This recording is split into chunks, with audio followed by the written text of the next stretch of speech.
recently tested the 2024 Hyundai Palisade as part of a large 3-row SUV comparison test. Here's how it did. The Hyundai Palisade last got a big refresh for the 2023 model year, but the Calligraphy Night Edition we have here really just continues one of the most impressive things we find about the Palisade: its high level of premium features in a family-oriented vehicle. One of the most impressive things I think about the Palisade is its interior.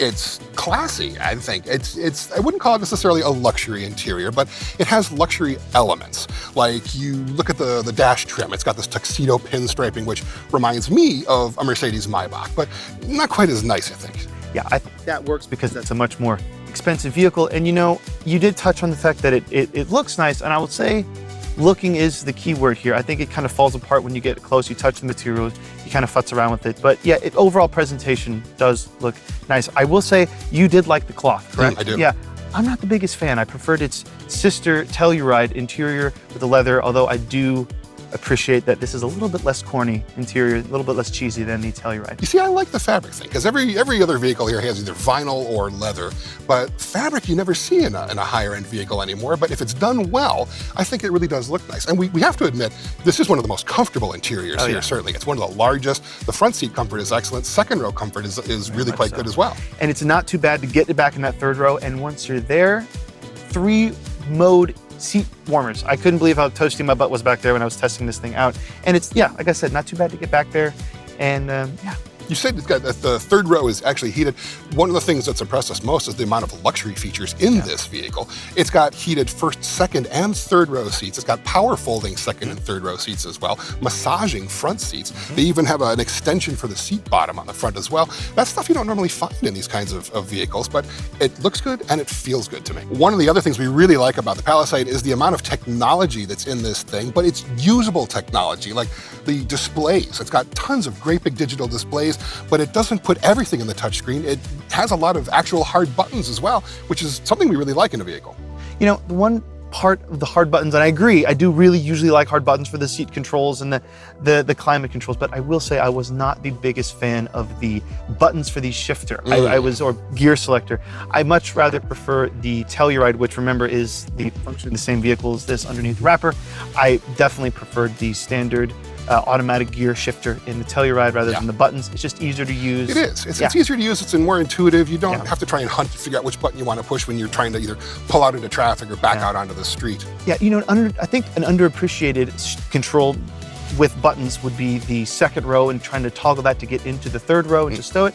Found it very intuitive, very easy, and even from the third row, I was able to figure out, you know, kind of where it was without having to ask for outside help. Yeah. And I will say, outside of buttons, I really like the digital driver display. It's configurable. When you go into different drive modes, it should, you know, it either spices it up or calms it down, but you're not locked into that, which I also liked. You can configure it as you want, and you know, if it does get a little confusing or kind of cluttered, I did like the head-up display, which has all the pertinent information. Yeah, it's all nicely packaged. It's nicely packaged and it's easy to use. I mean, it's big and it's clear. The touchscreen is right here. It's up high. It's so simple to push and do what you need it to do, but it's not confusing. It's not you trying to figure out how to use anything in this vehicle. It's simple. It's intuitive. It looks good. It's well done. Yeah, I agree. Despite that the Palisade won our test, and there's a lot of things we really do like about it, there are two areas that at least you and I don't think are so great with the new Hyundai Palisade. One of them, for you anyway, is the engine. Yeah, the engine. I must say, I really do like the transmission that's hooked up to this. No problem, smooth shifting, all that. You know, the fact I don't really like this naturally aspirated V6, and it's not the configuration because most of the vehicles here have a naturally aspirated V6. I just found this one kind of old. I believe the same in the Telluride. A little peaky, and you know, this is going to be used to haul family, friends, luggage, all that kind of good stuff. I think it doesn't have enough low torque that I usually like in large SUVs like this, so I really did prefer at least the engines, the turbocharged 4 cylinders of the Atlas and the Ascent. Yeah. For me, the thing that I'm really still kind of confounded that this thing doesn't have is wireless Apple CarPlay and Android Auto. I mean, this thing is several years into its existence, and they still haven't figured out a way to put wireless Apple CarPlay in the large multimedia system. I don't know how hard this could possibly be at this point. They've had plenty of time to figure this out. We're expecting it's probably going to come with the next generation version, but it's still not here. It's not on the Telluride either. And that's just, I think, a glaring omission for me. And I think it's quite surprising since this is one of the most feature-rich vehicles in the whole lineup here. Yeah.